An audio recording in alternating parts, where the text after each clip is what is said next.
yang seperti kalian. Coba kamu lihat adik yang umur 3 tahun sudah tidak ada orang tua. Dia terpaksa harus di sini tanpa ada kasih sayang dari orang tua.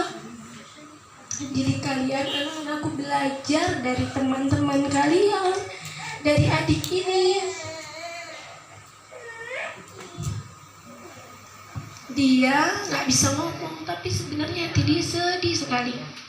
Jadi kalian, anak-anakku, jangan ada yang membangkang apa kata orang tua.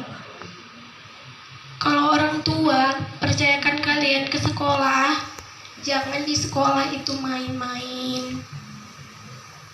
Apa yang dibilang sama guru nggak didengar, karena apa, di sekolah itu kami pengganti orang tua kalian.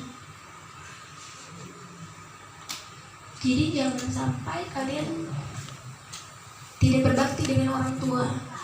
Apa yang kalian punya sekarang, kalian harus bersyukur.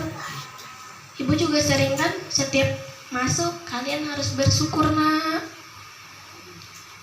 dengan apa yang kalian punya, karena di luar masih banyak sekali yang kurang. Tapi mereka masih bisa senyum.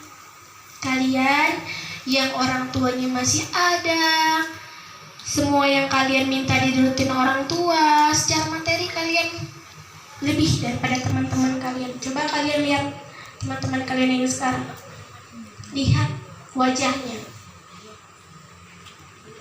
lihat matanya, hidungnya gitu ya.